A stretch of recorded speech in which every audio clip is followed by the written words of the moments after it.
दोस्तों, अब तक हमने देखा कि एक खूबसूरत लड़की जो कि पार्क के पीछे पड़ी थी और पार्क भूतों को देख सकता था। बॉन्ग की मोम को किसी बुरी आत्मा ने मार दिया था, जिस वजह से उसके डैड 10 साल से उस भूत का पीछा कर रहे थे। और बॉन्ग के कॉलेज में पढ़ाने वाले प्रोफेसर की कहानी बहुत ही मिस्टीरियस लग रही थी। कहानी को स्टार्ट करने से पहले आपने इसका पहला पार्ट नहीं देखा तो पहला पार्ट देखकर दूसरा पार्ट देखिए, तभी आपको इस कहानी की समझ आएगी। लिंक मैंने डिस्क्रिप्शन में दे दिया है।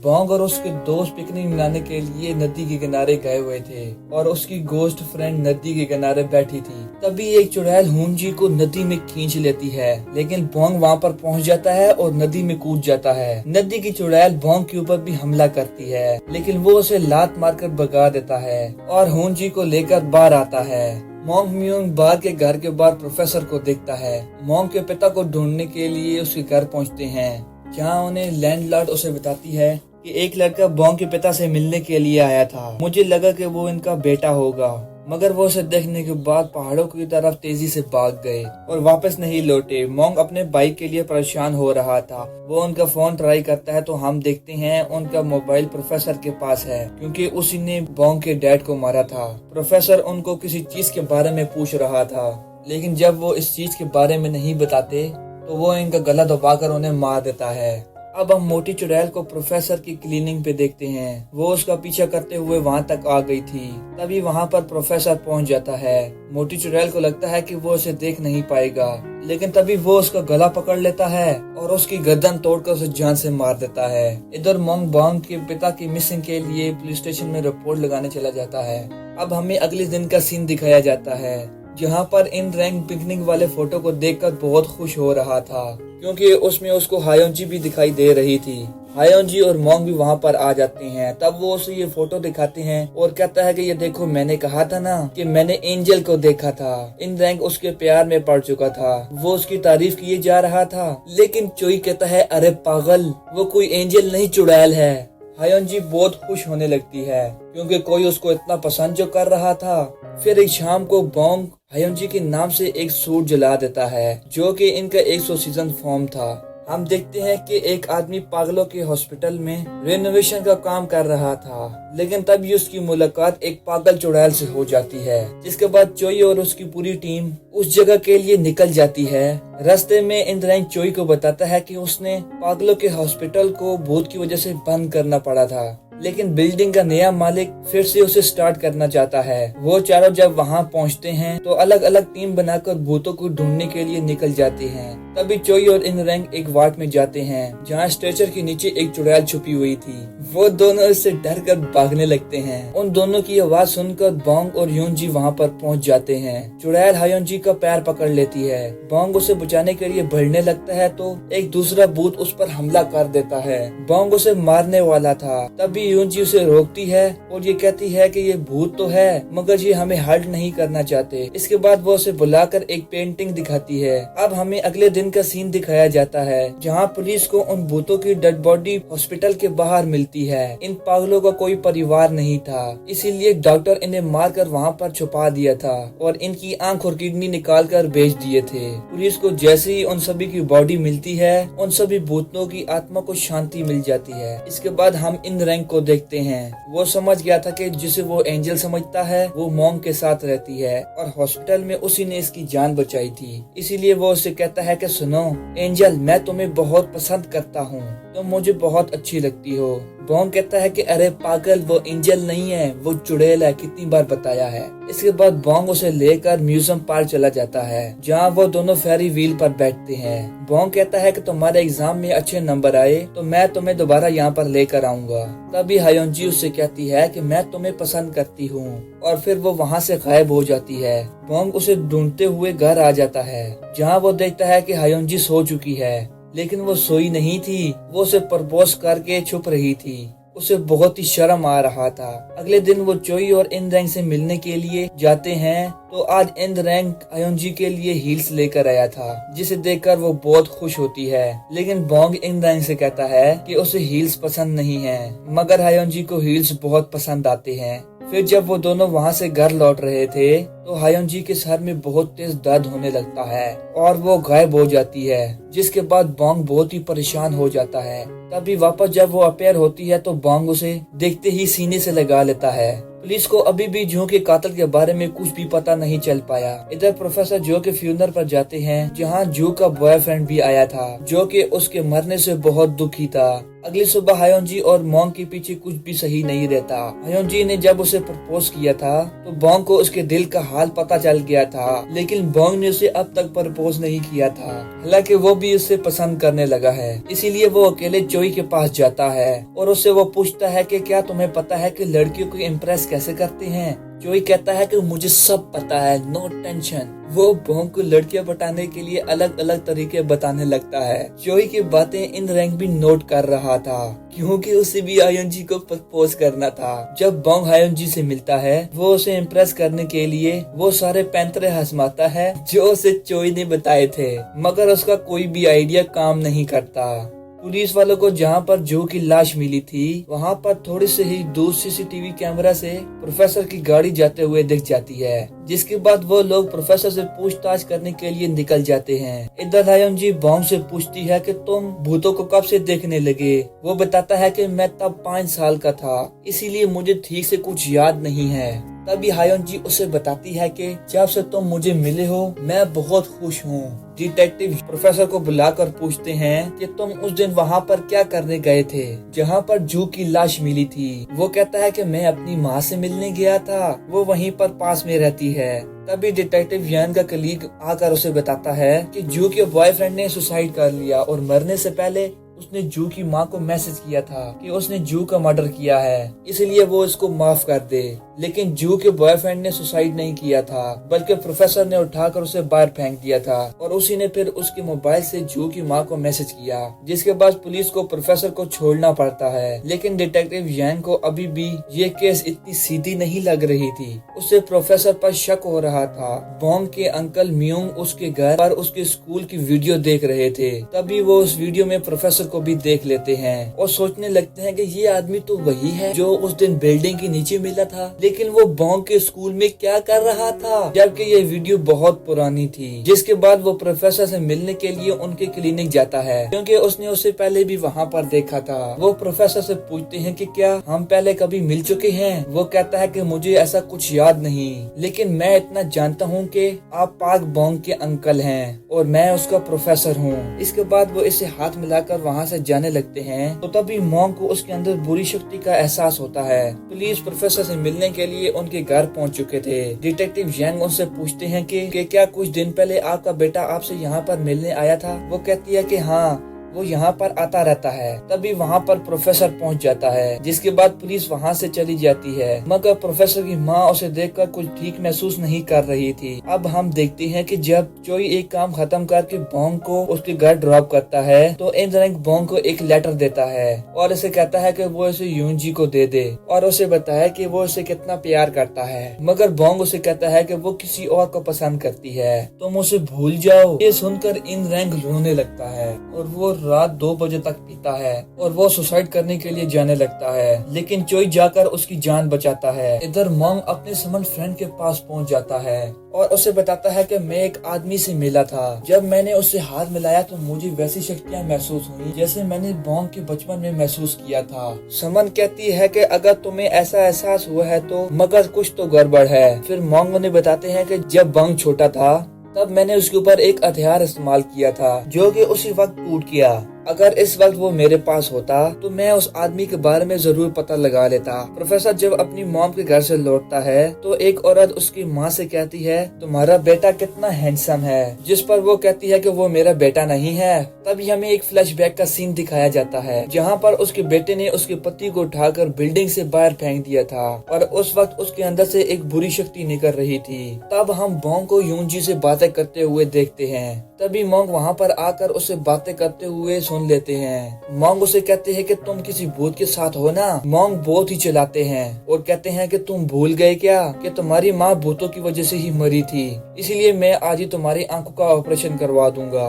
मोंग उसे अपने साथ चलने के लिए कहते हैं, लेकिन मोंग उनके साथ चलने से मना कर देता है, जिससे मोंग गुस्सा होकर वहाँ से चले जाते हैं। इसके बाद मोंग अयोनजी को कॉलेज चलने के लिए कहता है कि वो कहती है कि नहीं, मैं आज घर पर रुकूंगी, तुम अकेले चले जाओ। जिसके बाद मोंग अकेले कॉलेज चला जाता है। मगर थोड़ी देर बाद मोंग दोबारा घर आते हैं। वो अपने साथ मोंग का बर्थडे केक लेकर आए थे, क्योंकि आज मोंग की सालगिरह थी। तभी मोंग को लगता है कि वो भूत अभी भी वहीं है, इसीलिए वो उससे कहते हैं कि तुम मुझे बुरी आत्मा नहीं लगती, प्लीज तुम उसे छोड़ दो। जब वो बच्चा था तो एक बुरी आत्मा ने उस पर कब्जा कर लिया था। तभी हमें एक पास्ट का सीन दिखाया जाता है, जहाँ मोंग म्योंग मोंग के शरीर से एक बुरी शक्ति को निकाल रहे थे, लेकिन वो इस शक्ति को पूरी तरह खत्म नहीं कर पाते। जिसके बाद वो शक्ति मोंग की माँ का एक्सीडेंट करवा देती है और मोंग की मोंग को मरने के बाद उसे भूत नजर आने लगते हैं। प्रेजेंट टाइम मोंग अयोनजी से कहते हैं कि इंसान और भूत कभी एक नहीं हो सकते, इसीलिए तुम उसकी भलाई के लिए तुम उससे दूर हो जाओ। मैं रहूंगा भूतों के साथ। अगर मेरी कोई वीडियो भूत देख रही है तो वो मेरे पास आ जाए, वो मेरे चैनल को सब्सक्राइब करे। फिर जब मोंग घर आता है तो अयोनजी घर पर नहीं थी, इसीलिए वो उसे ढूंढने के लिए निकल जाता है। मोंग रात से लेकर सुबह तक उसे ढूंढता रहता है, लेकिन वो उसे कहीं पर नहीं मिलती। इधर इन रैंक चोई से कहता है कि मैं अयोनजी को पाने के लिए उसे जान से मार दूंगा, जिससे भी वो प्यार करती है। वो अयोनजी को ढूंढते हुए म्यूजियम पार्क पहुंच जाता है, जहाँ पर वो उसे मिल जाती है। वो उसे अपने साथ घर लेकर जाने लगता है, लेकिन वो उससे कहती है कि मैं तुम्हारे साथ इसलिए थी ताकि मुझे मुक्ति मिल जाए, लेकिन मुझे मुक्ति नहीं मिली। तुम्हारी और मेरी दुनिया बहुत अलग है और मैं तुम्हारे साथ थोड़ा भी खुश नहीं हूँ, इसीलिए तुम यहाँ से चले जाओ। जिसके बाद मोंग वहाँ से चला जाता है, लेकिन उसके वहाँ से जाने के बाद वो बहुत ही रोती है। चोई और इन रैंक मोंग से मिलने के लिए आते हैं। इन रैंक पूछता है कि अयोनजी कहाँ पर है। वो कहता है कि वो अब हमेशा के लिए चली गई। ये सुनते ही इन रैंक मोंग के साथ बैठकर ड्रिंक करने लगता है। वो दोनों इसके जाने पर इतना पी लेते हैं कि वो ठीक से चल भी नहीं पाते। मोंग को उसकी समन फ्रेंड का फोन आता है, जो उसे बताती है कि टेम्पल क्रो उससे मिलना चाहते हैं, जिसका संबंध मोंग के पिता से है। जिसके बाद वो इनसे मिलने के लिए चला जाता है, जहाँ वो उसे बताते हैं कि मोंग के डैड अपने बीवी के छोड़े कुछ सामान को लेने के लिए आए थे, मगर एक आदमी को देखकर वो वहाँ से भाग गए। एक आदमी हर बार यहाँ पर आता है। मोंग उसे प्रोफेसर का फोटो दिखाता है कि वो कहते हैं कि ये वही है। मोंग को समझ नहीं आता कि ये आखिर आदमी कौन है और ये मोंग और उसके परिवार के पीछे पड़ा है। अब हम अयोनजी को देखते हैं। वो जब रोड पार कर रही थी तभी एक कार उसके आर पार हो जाती है, लेकिन वो भूत थी इसलिए वो बच जाती है। मगर उसी इंसिडेंट के बाद उसे एक फ्लैशबैक आता है। उसको अपने पास्ट के बारे में याद आने लगता है। जब वो अपनी मॉम से फोन पर बात करते हुए किसी को कुछ चीज देने जा रही थी, तभी उसका एक्सीडेंट हो गया, जिससे उसकी मौत हो गई। इसके बाद प्रोफेसर वहाँ पर आते हैं, लेकिन वो हायोंजी को हॉस्पिटल ले जाने के बजाय वहीं छोड़कर चले जाते हैं। चुड़ैल हायोंजी उसी हॉस्पिटल में चली जाती है जहाँ उसे एक्सीडेंट के बाद लेकर जाया जाता है। तभी वहाँ पर वो अपनी मॉम से भी मिलती है। इधर चोई अब टीम को लेकर सड़क छाप चुड़ैल को मारने के लिए निकल गया था, जिसने बहुत से लोगों का एक्सीडेंट करा के मार दिया था। तभी वो चुड़ैल उनके कार के सामने आ जाती है। बॉम्ब कार से उतरकर उससे लड़ने लगता है, लेकिन वो जैसे ही उस चुड़ैल को मारता है, एक कार आकर उसे टक्कर मार देती है। वहीं हायोंजी की मॉम हॉस्पिटल चली जाती है। होंजी जब अपनी मॉम के साथ हॉस्पिटल के अंदर जाती है तो उसे पता चलता है कि उसका शरीर अभी भी जिंदा है और वो कोमा में है। एक्सीडेंट के बाद बॉन्ग को भी उसी हॉस्पिटल में लाया जाता है। हालांकि उसे ज्यादा चोट नहीं आई थी। यूंजी अपनी डेड बॉडी को देखकर बहुत खुश होती है और इसके बारे में बॉन्ग को बताने का डिसाइड करती है, लेकिन हायोंजी के भूत को देखकर प्रोफेसर यहाँ तक आ गए थे और वो भी हायोंजी की डेड बॉडी को जिंदा देख लेता है। हायोंजी बॉन्ग को देखते ही उसे गले लगा लेती है और उसे जाकर बताती है कि मैं अभी भी जिंदा हूँ। तभी उसे कुछ होने लगता है, क्योंकि प्रोफेसर उसे अपनी बुरी शक्तियों से कोमा से बाहर ला रहे थे। लेकिन जब हायोंजी को होश आता है तो तब उसे कुछ भी याद नहीं था। उसके मॉम डैड उसे देखकर बहुत खुश होते हैं। प्रोफेसर ने ऐसा इसलिए किया था क्योंकि उसे हायोंजी से कुछ चाहिए था। इधर हायोंजी के गायब होने के बाद बॉन्ग बेहोश हो गया था। मॉ को जब बॉन्ग के एक्सीडेंट का पता चलता है तो वो हॉस्पिटल पहुंच जाते हैं, जहां चोई और इन रैंक उनके सारे काम के बारे में पता चल जाता है।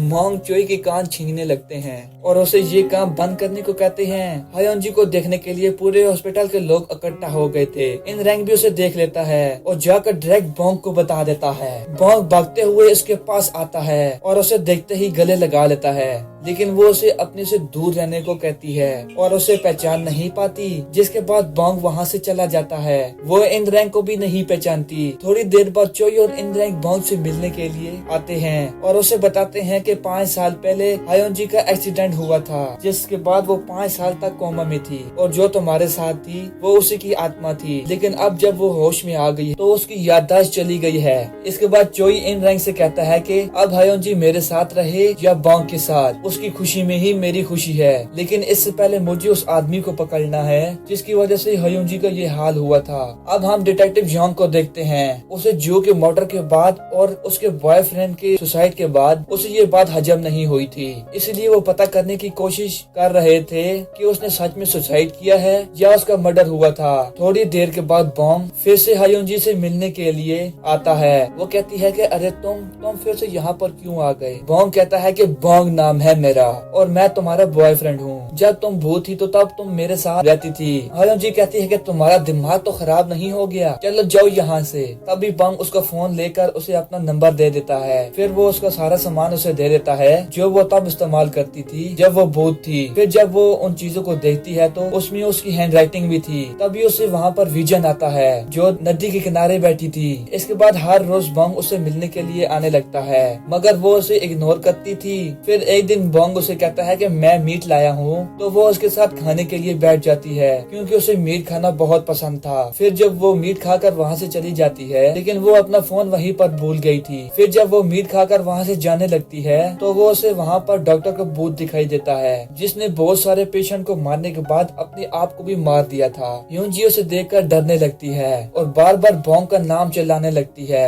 तभी बोंग वहाँ पर आ जाता है। वो उसका फोन देने के लिए ही आ रहा था। बोंग उस भूत से लड़ने लगता है और उसे मारकर खत्म कर देता है, लेकिन इस बीच यूंजी बेहोश हो गई थी। फिर जब हायोंजी की नींद खुलती है तो वो अपनी माँ से पूछती है कि वो बोंग कहाँ है। उसकी माँ कहती है कि वो यहाँ से चला गया, लेकिन तुम उस अनजान लड़के से दूरी रहो तो अच्छा है। इसके बाद वो सोचने लगती है कि जब उसने भूत को देखा तो उसने बोंग का नाम क्यों चिल्लाया। थोड़ी देर के बाद वो उसे मैसेज करता है। फिर वो उसे बात करने लगती है और वो उसे बताती है कि कल मैं डिस्चार्ज होने वाली हूँ, तुम जरूर आना। फिर वो दोनों रात भर बातें करते हैं। अगले दिन बोंग सबसे पहले जाकर एक बहुत ही खूबसूरत नेकलेस खरीदता है, लेकिन जब वो हॉस्पिटल जाता है तो हायोंजी की मॉम उससे मिलने के लिए मना कर देती है।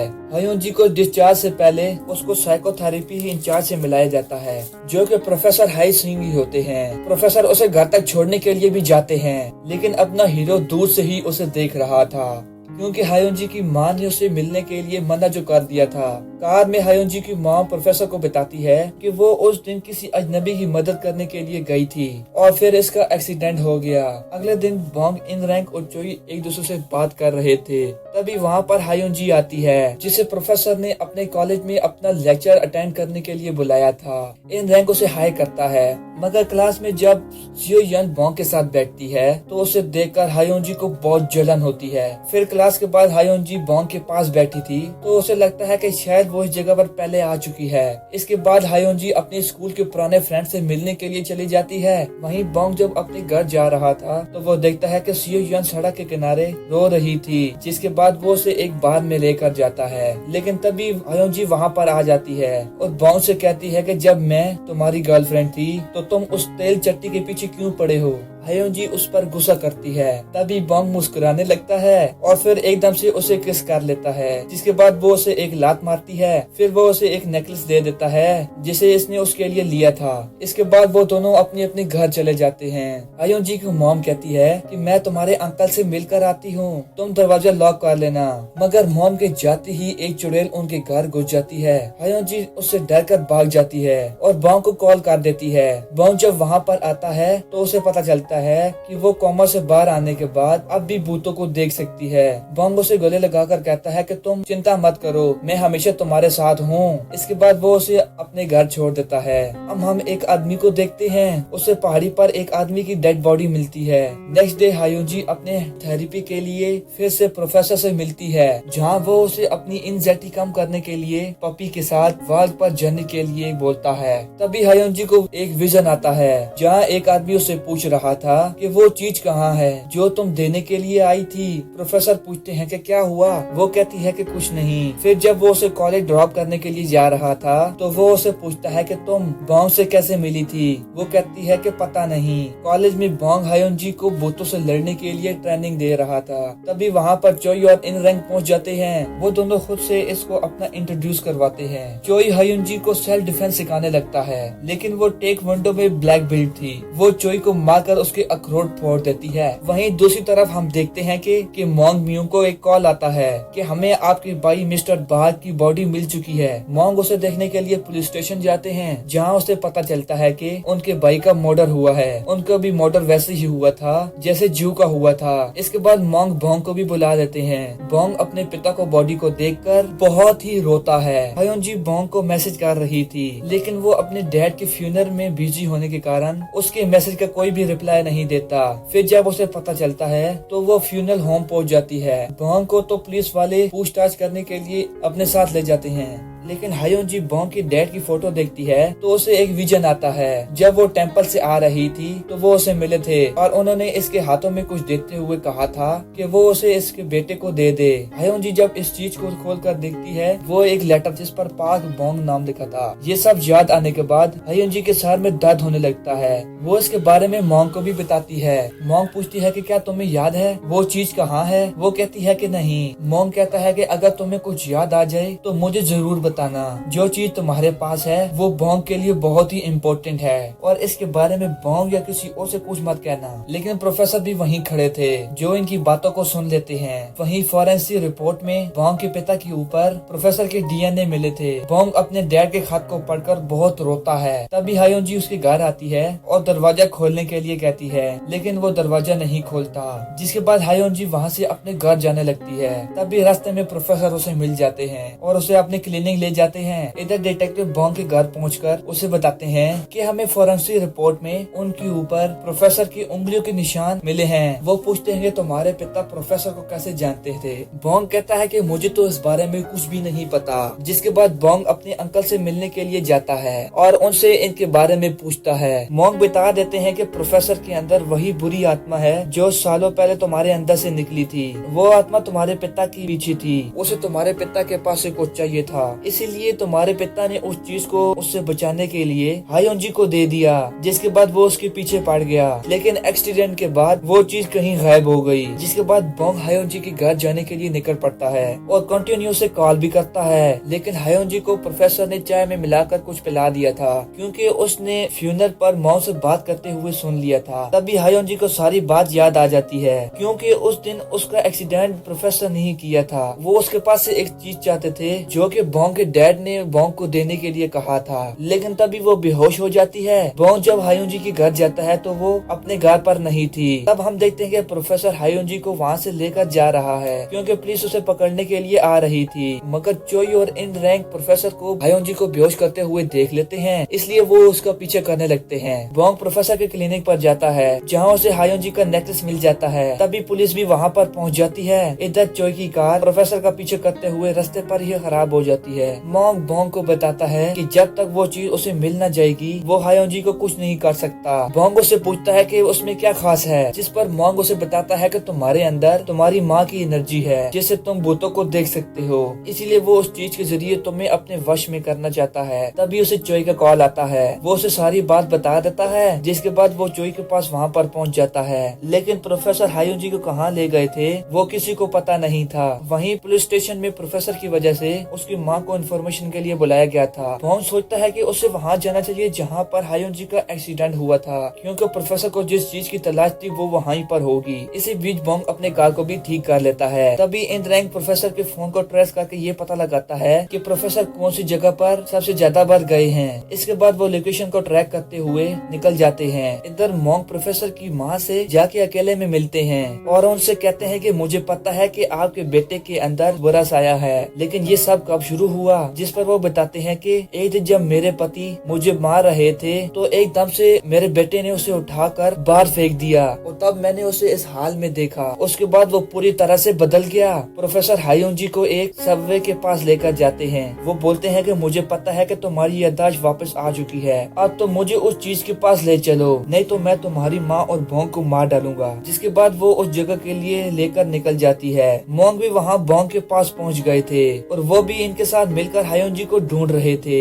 हायोन जी प्रोफेसर को लेकर उस जगह पर जाती है जहाँ पर उसने उस चीज को रखा था। वो जगह एक सबवे के अंदर था, लेकिन प्रोफेसर जैसे ही उस चीज को लेते हैं, हायोन जी प्रोफेसर को धक्का देकर उस चीज को खींचकर वहाँ से भागने लगती है। लेकिन प्रोफेसर अपनी बुरी शक्तियों से मारकर गिरा देते हैं और उससे वो चीज खींच लेते हैं। वो चीज एक जादुई ब्रेसलेट थी जिसके जरिए प्रोफेसर को मारा जा सकता था और उसे ताकतवर भी बनाया जा सकता था। प्रोफेसर ब्रेसलेट लेने के बाद हायोन जी को मारने लगता है, लेकिन तभी वहाँ पर बॉन्ग आ जाता है और प्रोफेसर से लड़ने लगता है। लेकिन प्रोफेसर के अंदर एक दानव की आत्मा थी, इसलिए बॉन्ग उसे आसानी से नहीं हरा सकता था। प्रोफेसर कहता है कि बस कुछ देर और फिर हम हमेशा के लिए एक हो जाएंगे। प्रोफेसर बॉन्ग की शरीर को इसलिए चाहता था क्योंकि उसको शक्तियाँ अपनी माँ से मिली थी जिससे वो भूतों से लड़ सकता था। इसलिए प्रोफेसर उसकी शक्तियों से खुद को प्रोटेक्ट करना और खुद को ताकतवर बनाना चाहता था। तभी बॉन्ग अपनी तलवार लेकर आते हैं और उसे प्रोफेसर पर हमला कर देते हैं। यह एक पवित्र तलवार थी, इसलिए इसके वार से प्रोफेसर बहुत घायल हो जाता है, लेकिन उसे हराना इतना भी आसान नहीं था। वो बॉन्ग को उठाकर फेंक देता है। तभी बॉन्ग उठकर दोबारा उससे लड़ने लगता है, मगर प्रोफेसर उसे पकड़कर उसके अंदर समाने लगता है। तभी बॉन्ग अपनी तलवार से अपना हाथ काटकर उस पर खून चढ़ाना शुरू कर देता है